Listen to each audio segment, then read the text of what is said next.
கடலூரில் அன்புமணி ராமதாஸின் நாடாளுமன்ற உறுப்பினர் நிதியில் இருந்து நியாய விலைக்கடை கட்டுவதற்கான பூமி பூசை போடப்பட்டது. கடலூர் 24வது வார்டு பாமக மாமன்ற உறுப்பினர் சரவணன் தனது பகுதியில் நியாய விலைக்கடை கட்ட வேண்டும் என அன்புமணி ராமதாஸிடம் கோரிக்கை வைத்தார். இதனையடுத்து நாடாளுமன்ற மாநிலங்களவை உறுப்பினர் நிதியில் இருந்து 18 லட்சம் ரூபாயை அன்புமணி ஒதுக்கிய நிலையில் கட்டடம் கட்டுவதற்கான பூமி பூசை நடைபெற்றது. இதில் பாமக மாவட்ட செயலாளர் சன் முத்துகிருஷ்ணன், பாமக மாமன்ற உறுப்பினர் சரவணன், மாவட்ட தலைவர் தட்சிணாமூர்த்தி, மாநில அமைப்பு துணைத் தலைவர் வெங்கடேசன் உள்ளிட்டோர் கலந்து கொண்டனர்.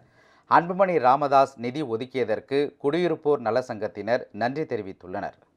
மருத்துவர் அன்புமணி ராமதாஸ் ஐயா அவர்களுடைய நிதியிலிருந்து 18 லட்சம் ரூபாய் பெற்று கம்மியம்பேட்டை பகுதிக்கு நியாய விலை கடை தற்பொழுது அடிக்கல் நாட்டு விழா நடைபெற்று கொண்டிருக்கிறது.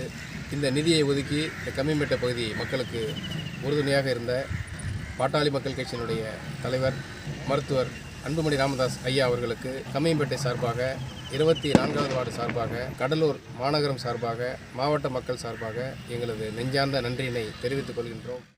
உண்மையிலேயே எங்களுக்கு ரொம்ப சந்தோஷமாக இருக்குது. ஏன்னா பசுமை தாயத்தை முன்னெடுத்திருக்க டாக்டர் அன்புமணி ராமதாஸ் அவர்கள் நிதியிலிருந்து இந்த ரேஷன் கடை கட்டுவது என்கிற முடிவு மிகச்சரியான முடிவு.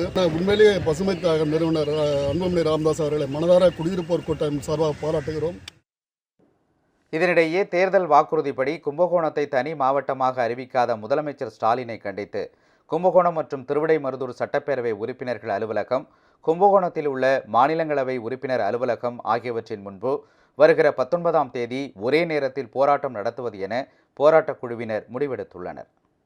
திமுக ஆட்சி அமைந்தவுடன் 100 நாட்களுக்குள் கும்பகோணத்தை தலைமையிடமாக கொண்ட புதிய மாவட்டம் அறிவிப்போம் என்று தேர்தல் பரப்புரையில் சொல்லி அவர் ஆட்சி பீடத்தில் அமர்ந்து 1500 நாட்கள் தாண்டியும் இது நாள் வரை கும்பகோணத்தை தலைமையிடமாக கொண்டு புதிய மாவட்டம் அறிவிக்கப்படாத காரணத்தினால் எங்களுடன் போராட்டத்தில் பங்கெடுத்த சட்டமன்ற உறுப்பினர் அமைச்சராகியுள்ளார்.